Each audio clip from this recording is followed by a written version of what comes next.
Good morning students. हमारी जो पिछली थ्योरी हुई थी वो वेवर की थ्योरी हुई थी। उसमें एक दो बच्चों ने मेरे से क्वेरीज़ पूछी थी, उसको हम आखिर में डिस्कशन करेंगे। लेकिन आज जो हम नई थ्योरी शुरू करने जा रहे हैं वो लॉज का सिद्धांत है। लॉज का सिद्धांत एक तरीके से कहें हम वेवर के सिद्धांत का अपोजिट है। अपोजिट मीन्स कि उन्होंने, जब हम वेवर की बात कहते हैं तो उन्होंने अपने पूरे सिद्धांत में सिर्फ़ और सिर्फ परिवहन लागत पे विशेष जोर दिया था, और उनका मानना था जहाँ सबसे कम परिवहन लागत लगेगी वहीं पे उद्योग की स्थापना की जा सकती है। सॉरी। लेकिन इसके विपरीत जो हमारे लॉश महोदय थे उन्होंने वेवर के सिद्धांत को बिल्कुल ही नकार दिया था, और वो इससे एग्री बिल्कुल नहीं करते थे कि परिवहन की लागत किसी भी उद्योग की स्थापना के लिए आवश्यक है, ज़रूरी है। क्योंकि उनका मानना था किसी भी उद्योग की स्थापना के लिए अगर कोई भी इम्पोर्टेंट चीज़ है तो वो सबसे ज़्यादा इम्पॉर्टेंट है डिमांड। अगर किसी मटेरियल की डिमांड ही नहीं है तो आप उसका कितना भी प्रोडक्शन कर लीजिए, उसका आपको कोई भी बेनिफिट नहीं मिलेगा जब तक कि उसकी कोई डिमांड ना हो। और जब डिमांड होगी तब आप चीज़ बनाइए, उसको बेचिए, वो बेची भी जा सकती है।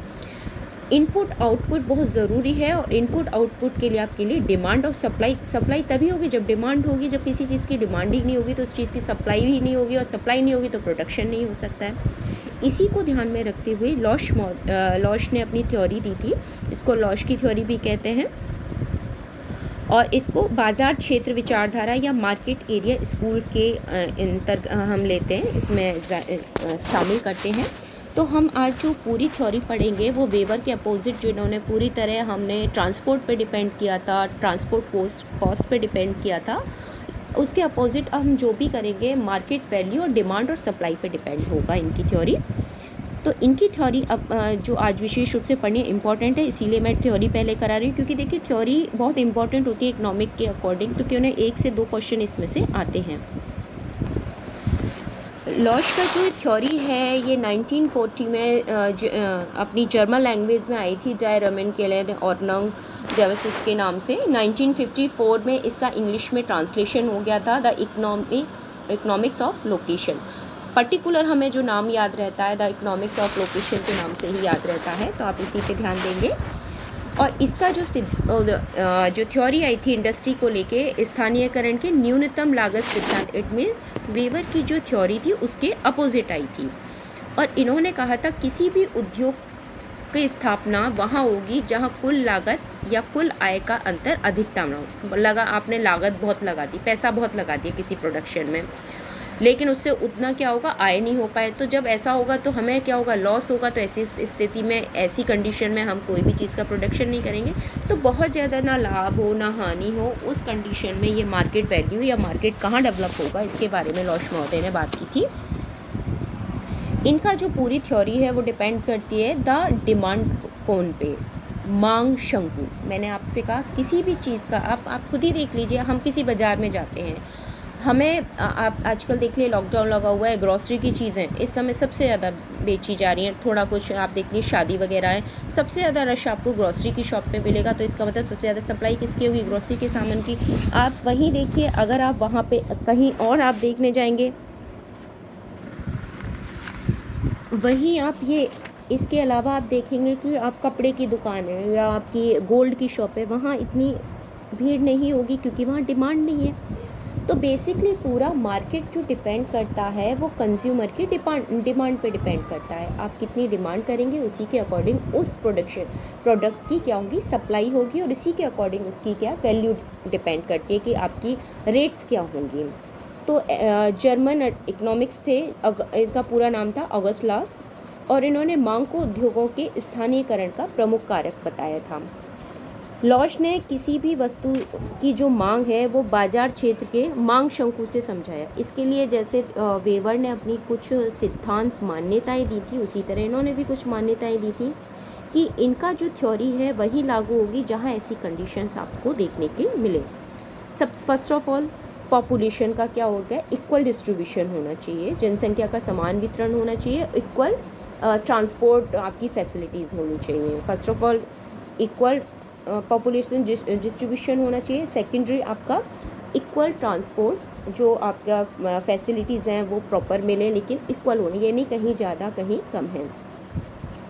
सेकंड, जिस भी आप क्षेत्र की बात करते हैं, प्रदेश की बात करते हैं, वहाँ पे उत्पादक उपभोक्ताओं के लाभ के दृष्टिकोण से, मतलब आपको कितना प्रॉफिट मिलेगा, प्रत्येक व्यक्ति का क्या होना चाहिए, अपना प्रॉफिट कमाने का। मैंने आपको जब थ्योरी स्टार्ट की थी, मैंने पहले ही कह दिया था, हम कोई भी थ्योरी करें, कोई भी थ्योरी की हम स्टडी करेंगे, लेकिन हमारा फर्स्ट प्रायोरिटी क्या होगी, हमें क्या होना चाहिए, प्रॉफिट होना चाहिए। तो ये भी वही बात कर रहे हैं, प्रत्येक व्यक्ति अधिकतम लाभ प्राप्त करने को तत्पर है। थर्ड चीज़, इस प्रदेश में उत्पादन स्थल अभिस्तन संख्या में होंगे। ये नहीं कि जैसे एक ही मार्केट है तो उत्पादन एक ही व्यक्ति करेगा, नहीं, कोई भी कर सकता है, जिसको जो चीज़ इजी लग रही है, जिसको जिस चीज़ में इंटरेस्ट है वो उसका उत्पादन करे, तो संख्या ज़्यादा हो जाएगी। इसके अलावा ऐसी जब कंडीशन होगी तो उत्पादन आपूर्ति क्षेत्र व विक्रय क्षेत्र क्या होंगे, लघुत्तम होंगे। आपूर्ति भाई सब लोग करेंगे तो बहुत सारी चीज़ सप्लाई हो जाएगी, तो उसकी डिमांड के अकॉर्डिंग भी अगर ज़्यादा हो जाएगी तो बिकेगी नहीं, तो ऐसी चीज़ में मार्केट भी छोटा पड़ जाता है। तो हम उसको क्या करते हैं, अब आज के प्रेजेंट वे में बात करें तो हम किसी भी चीज़ को वर्ल्ड में कहीं पे भी बेच सकते हैं, लेकिन उस समय इतनी ट्रांसपोर्ट फैसिलिटीज़ नहीं थी, तो अपने आसपास के एरिया तक ही होता था।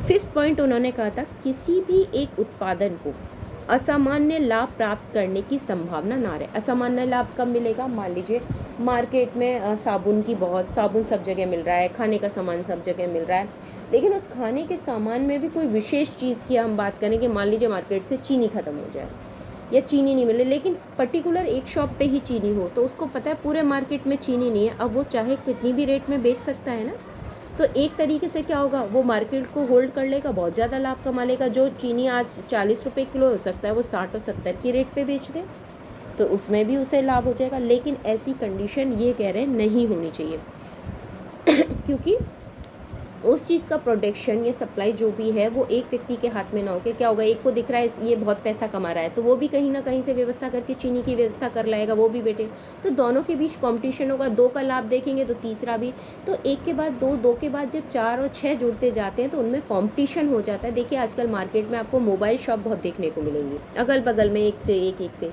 अब क्या हुआ, कंपटीशन, अगर आपको अपना मोबाइल बेचना है या अपनी कोई चीज़ बेचनी है, तो ऐसी कंडीशन में आपको रेट क्या रखने की, इक्वल रखनी पड़ेगी, ना तो आप ज़्यादा रख सकते हैं ना बहुत कम रख सकते हैं, जिससे आपको ना बहुत हानि हो ना बहुत ज़्यादा आप प्रॉफिट कमाएं। तो ऐसी स्थिति में क्या हो जाता है, कंपटीशन आ जाता है, तो उसे पूर्ण प्रतिस्पर्धा उत्पन्न हो जाती है। 6 पॉइंट उन्होंने कहा था, बाजार क्षेत्र की सीमा पर स्थित उपभोक्ता निकटतम उत्पादकों में से किसी से भी क्रय सकता है। अब जैसे वेवर ने कहा था एक ही बाजार होगा और उसी में से, अब इसमें भाई उपभोक्ता के पास एक ही दुकान होगी तो वहाँ जाके तो नहीं, अगर मान लीजिए उसके घर के पास जो सबसे नियरेस्ट डियरेस्ट होगा वहाँ से वो सामान खरीदेगा, क्योंकि अगर वो डिस्टेंस पे जाता है तो देखिए हम कैलकुलेशन लगा लेते हैं, मान लीजिए मेरे घर से 500 मीटर के डिस्टेंस पे कोई शॉप है तो मैं पैदल जा सकती हूँ, लेकिन 1 किलोमीटर या 2 किलोमीटर के डिस्टेंस पे और मुझे पता है वहाँ 1-2 रुपये कम मिल रहा है, तो मैं उस 1-2 रुपये बचाने के लिए मैं पैदल तो जाऊँगी नहीं, मैं व्हीकल यूज़ करूँगी, तो व्हीकल में जो पेट्रोल लग रहा है उसकी भी तो कीमत आप लगाएंगे, तो वो हमारी जो नज़दीक की कीमत थी और हमें दूर जाके जो लाभ मिल रहा था वो इक्वल ही हो जाता है, और टाइम भी हमें ज़्यादा देना पड़ रहा है। तो इससे बेस्ट होता है कि व्यक्ति सोचता है समय भी बचेगा, पेट्रोल भी बचेगा, तो हम क्यों ना नज़दीक। ये डिपेंड करता है किसके ऊपर, कंज्यूमर के ऊपर, कि वो कहाँ से उस चीज़ को परचेज़ करेगा। तो अपने सिद्धांत के लिए 6 मान्यताएं उन्होंने कही थी, और ये मान्यताएं जहाँ देखने को मिलेंगी वहाँ पे ये कहते हैं मेरा सिद्धांत लागू होगा, या मेरे सिद्धांत को वहाँ पे देखा जा सकता है, समझा जा सकता है। इन्होंने अपने सिद्धांत को समझाने के लिए, मैंने कहा था डिमांड कौन का यूज़ किया था, देखिए डायग्राम है, इसमें डायग्राम को आप देखिए, जो अपना वर्टिकल है, हॉरिजेंटल और वर्टिकल दो हैं, मतलब क्षैतिज और लंबवत 2 लाइन है, एक तरफ टी है, एफ है और ये क्यू है, बीच में जो मिडिल पे है ये क्यू ना होके ओ समझ लीजिए आप, ये ओ ही मानेंगे जिससे आप कंफ्यूज ना हो, ये हमारा ओ है, ठीक है, ओ। अब हम इस कर्व की बात करते हैं, ये हमारा वर्टिकल, ये हमारा हॉरिजेंटल, तो इस पे तो क्या है, उपभोग कितना है, और यहाँ पे हमारा डिस्टेंस कितना है, इसके बारे में बात हो रही है। जैसे जैसे हम ज़्यादा डिस्टेंस पे जाएंगे तो परिवहन लागत देनी पड़ेगी, फिर से आ गया, और जब परिवहन लागत देनी पड़ेगी और मेरा मान लीजिए हमारा घर यहाँ है, हाउस यहाँ है, और मुझे कोई चीज़ यहीं मिल रही है पास में, यहाँ से परचेज़ कर लूँगी कम पैसे में। लेकिन अब मैं जितनी दूरी पे जाऊँगी सोचूँगी अरे इतना दूर कौन जाए, चलो छोड़ो वो चीज़ इतनी ज़रूरी नहीं है, छोड़ देते हैं। तो धीरे धीरे डिस्टेंस जैसे जैसे बढ़ती जाएगी, डिमांड भी क्या होती जाएगी, कम होती जाएगी। डिपेंड करता है आपके वो चीज़ कितने पास और आसानी से उपलब्ध हो रही है।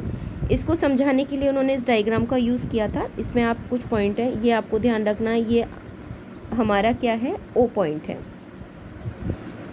इसमें लॉश महोदय ने कहा था कि एक आरंभिक स्थिति की हम फर्स्ट प्रायोरिटी की इंडस्ट्री कहाँ लग सकता है, जिसमें पूरा ही जो एरिया है, प्रदेश है, आत्मनिर्भर कृषि कार्य में लगा हुआ है। और जो ग्रामीण मकान है, अधिवास मतलब मकान जो उनका सेटलमेंट है वो कैसा है, वो सभी जगह समान रूप से है। अब ये इनमें से हम ये मान लें कि एक केंद्र को किसी पदार्थ विशेष का अधिक उत्पादन करना है, मतलब किसी चीज़ का ज़्यादा प्रोडक्शन कर रहे हैं, जिसका विक्रय करना चाहता है। अब ऐसी चीज़ें मान लीजिए वो देखेगा मार्केट में घूम के कि किस चीज़ की ज़्यादा डिमांड है। उन्हें लगता है कि मार्केट में इस समय ब्रेड बहुत बिक रही है, तो क्यों ना मैं ब्रेड की प्रोडक्शन करूं। ब्रेड का अगर वो प्रोडक्शन करता है तो फिर ये सोचेगा क्यों ना मैं उसको बेचूं, तो उसको बेचने के लिए भी तो मार्केट में जाना पड़ेगा। तो ऐसी स्थिति में वो विक्रय जो करना चाहता है उस पदार्थ के लिए एक वृत्ताकार बाजार क्षेत्र विस्तृत करेगा। अब वृत्ताकार कैसे करेगा, आप खुद सोचिए।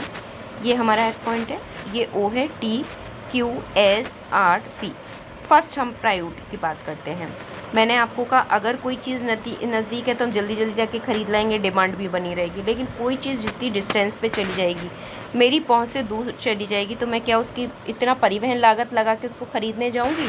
नहीं जाऊंगी, और ना आप जाएंगे, क्योंकि पता है इतना वेस्ट ऑफ मनी होगा। और हम पहले एसेंशियल चीज़ों को ध्यान में रखेंगे। ऐसा ज़रूरी नहीं है कि मैं ब्रेड नहीं खाऊँ तो मेरे को खाना नहीं, मेरा नाश्ता पूरा नहीं होगा। उसके और सब्स्टिट्यूट भी हो सकते हैं ना, कि ज़रूरी नहीं कि हम ब्रेड ही खाएँ, हम पकौड़ी भी बना सकते हैं, हम पराठा भी बना सकते हैं, तो हम उसके सब्स्टिट्यूट ढूंढ लेते हैं। अब इस वृत्ताकार बाजार को जो डिमांड वक्र है उसको समझाने के लिए डायग्राम हम प्रॉपरली समझेंगे। मान लीजिए हम इस जो डायग्राम है इसके अकॉर्डिंग अगर मैं बात करूं, बियर की मांग कर रहे हैं इस समय सबसे ज़्यादा। देखिए कोरोना काल चल रहा है और किसी भी चीज़ की आप सप्लाई बंद कर दो, लेकिन एक शराब ऐसी है जो पूरा लॉकडाउन हो गया, लॉकडाउन खुल गया, सबसे ज़्यादा बेची जाने वाली, और गवर्नमेंट को भी सबसे ज़्यादा राजस्व मिलता है वो भी किससे मिलता है, शराब से ही मिलता है। तो हम आज यहाँ शराब का ही लेते हैं और इन्होंने भी शराब की ही बात की थी। चलिए सबसे पहले मान लेते हैं हम बियर का, ये जो हम चित्र बना रहे हैं ये बियर का बना रहे हैं, बियर का उत्पादन कर रहे हैं, ये हमारा ओ ही रहेगा, ये आपको ध्यान रखना है। अब ओपी शराब का जो बियर की मांग है वो हो रही है ओ से पी में, यहाँ तक मांग हो रही थी किसकी, बियर की, ठीक है।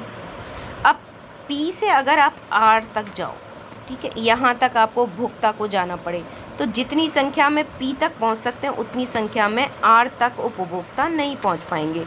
हो सकता है यहाँ तक तो आप पैदल चले जाओ, गाड़ी से चले जाओ, लेकिन इतने डिस्टेंस तक जाने में आपको समय भी लगेगा और ये भी लगेगा कहीं लॉकडाउन का टाइम है, लॉकडाउन भी ना हो तो ये भी लगेगा इतना डिस्टेंस पे जाने से बेटर है पास से मिल जाए, तो वहाँ पे उतनी उसकी सप्लाई नहीं हो पाएगी जितनी उसकी नज़दीक के क्षेत्र पे हो पाएगी, ठीक है।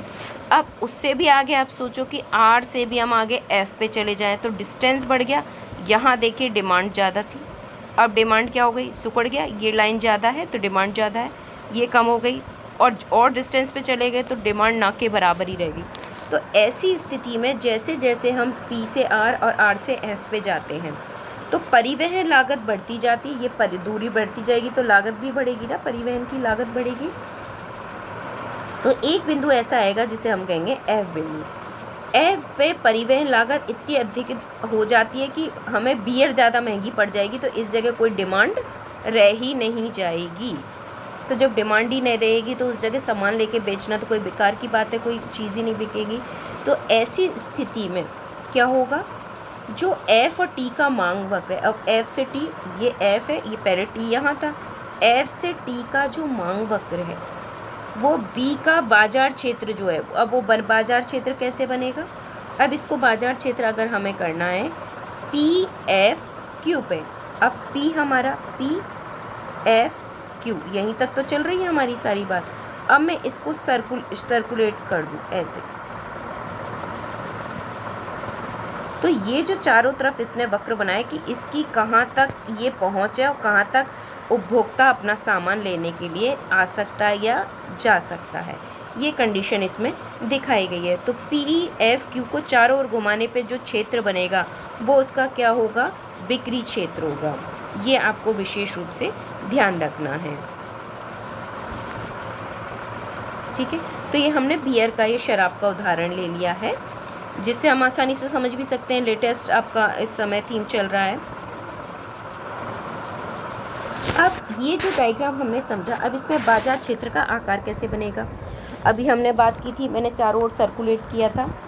मांग शंकु से प्राप्त बाजार क्षेत्र सिकुड़ के षटकोणीय स्थिति, देखिए ये जो स्थिति बनेगी, ये जो चारों ओर कहाँ तक उपभोक्ता आ सकता है और सामान खरीद सकता है।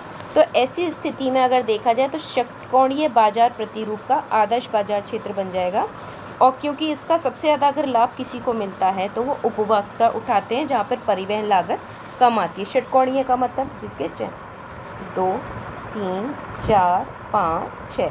अब ये केंद्रीय बाजार है, जैसे अभी अगला हमारे क्रिस्टलर थ्योरी में वो यहीं से आएगी, 1, 2, 3, 4, 5, 6।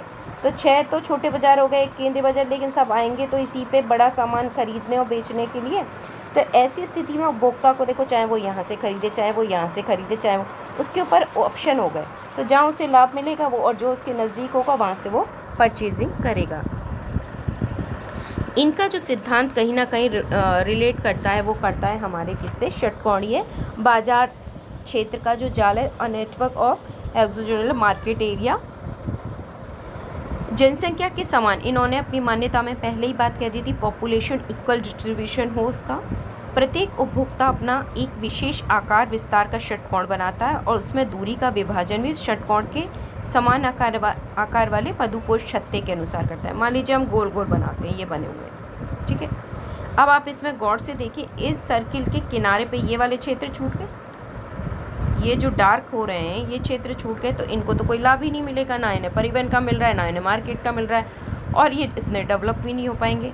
लेकिन इसी कंडीशन को हम षटकोणीय स्थिति में देखें तो हर एक कोण हर एक की सीमा को टच करता है, कोई भी एरिया इसमें अछूता नहीं रहता। तो इसमें उपभोक्ता के पास ऑप्शन रहते हैं, वो चाहे यहाँ से खरीदे, चाहे यहाँ से खरीदे, चाहे वो यहाँ से खरीदे। तो ये उपभोक्ता के लाभ की भी स्थिति समझ लेते हैं। और जब चीज़ बिकेगी तो उत्पादक को भी लाभ होगा, भाई उसका माल बिक रहा है तो जल्दी प्रोडक्शन करेगा, फ्रेश प्रोडक्शन होगा। तो दोनों ही स्थिति में लाभ की स्थिति हो जाती है।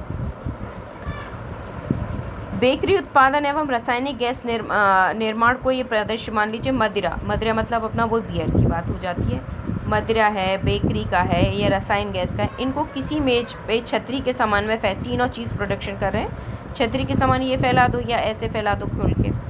तो विभिन्न उत्पादक केंद्रों के अंतर संबंधों को देखिए, आपस में रिलेट हो गए ना, सब एक दूसरे से टच हो गए, चाहे ऐसे हुए चाहे ऐसे हुए, टच हो रहे हैं। तो ऐसा बहुत कम पाया जाएगा कि तीनों ही उद्योग एक अवस्थिति को दर्शाएं, अलग अलग ही दर्शाएंगे। एक में आना थोड़ा मुश्किल होता है, क्योंकि जहाँ रसायन हो रहा है तो वहाँ से केमिकल, जहाँ इंडस्ट्री होती है वहाँ से थोड़ा डिस्टेंस लेके और इंडस्ट्रीज बनाई जाती हैं, क्योंकि उनमें विस्फोट होने की या घटना होने की संभावना रहती है, ठीक है। तो ये उनका षटकोणीय जाल है, जिसे, और अगर केंद्रीय सिद्धांत पढ़ेंगे तो वो यहीं से लिया गया है।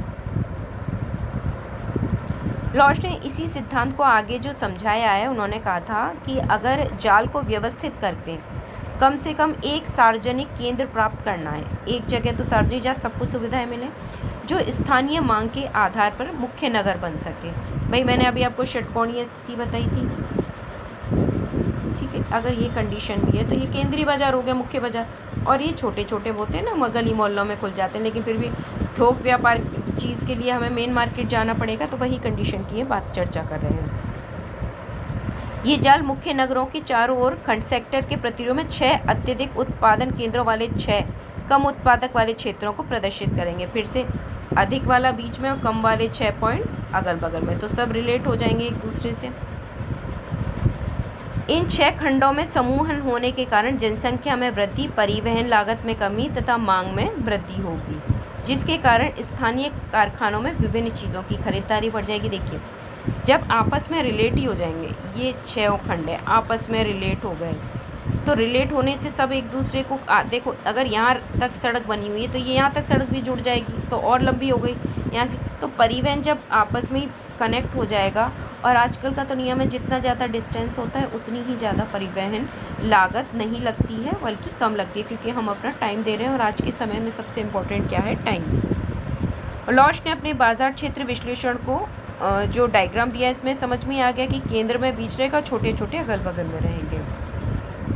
उद्योग में एक स्थान पर समूहन की प्रवृत्ति पाई जाती है। इस तंत्र को कुछ खंडों की दृष्टि से धनी एवं अन्य निर्धन कहे जाते हैं, लेकिन दोनों ही प्रकार के खंड महानगर के चारों ओर फैले पाए जाते हैं। जैसे देखिए ये है षटकोणीय स्थिति है इसमें सॉरी, या इसको आप समझिए, ये पूरी षटकोणीय स्थिति है। इसमें से हम ये वाला सेक्टर निकाल के यहाँ कर लेते हैं।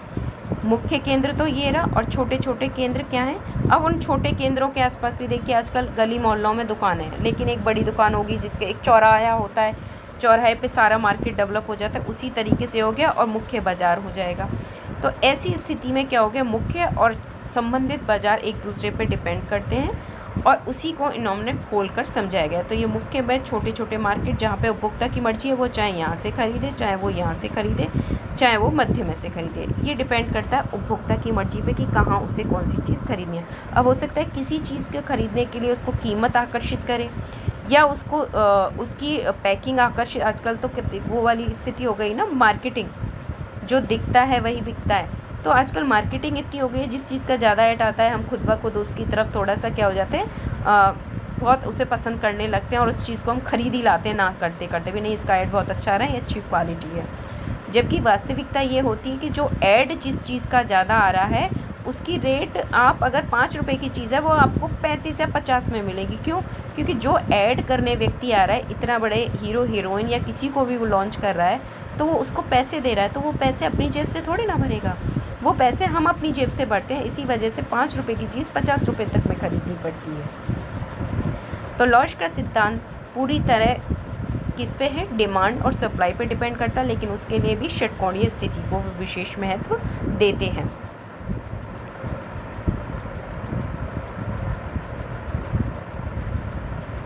जैसे वेवर के सिद्धांत में बहुत कमियां रह गई थी, उन्होंने सिर्फ परिवहन को ज़्यादा महत्व दिया था, इसी तरीके के लॉश महोदय की भी सिद्धांत की कुछ आलोचनाएं हुई। उनके सिद्धांत की जो सबसे इम्पोर्टेंट आलोचना रही, उन्होंने उत्पादन केंद्र के मध्य बाजार क्षेत्र के आदर्श आवंटन पर आधारित है। इसमें उत्पादन लागत की ओर कुछ ध्यान कि एक उन्होंने कहा था एक मार्केट है, बहुत अच्छा है, जो चाहे कहीं से भी खरीद ले, लेकिन ये भी तो डिपेंड करता है क्या क्वालिटी है, क्या ब्रांड है, ये चीज़ इन्होंने नहीं कही थी। और डिमांड क्या है, कैसी रह सकती है, कैसी बढ़ सकती है, किसी चीज़ की कैसे घट सकती है। इस सिद्धांत में स्वविशेष प्रकार के आर्थिक भूदृश्य की कल्पना की गई, जिसमें कृषि का समान क्षेत्रीय विस्तार माना। जबकि आजकल तो आप देखिए एग्रीकल्चर लैंड जो है वो कम होते जा रहे हैं और इंडस्ट्रियल एरिया बढ़ते जा रहे हैं। तो आप खुद ही देखिए, जो हम प्राइमरी सेक्टर में पहले ज़्यादा वर्क करते थे, अब सेकेंडरी, थर्ड, फोर्थ, अब फिफ्थ, उसमें हमारा वर्कलोड बढ़ता जा रहा है। तो ये कहीं ना कहीं चेंज हो रहे हैं।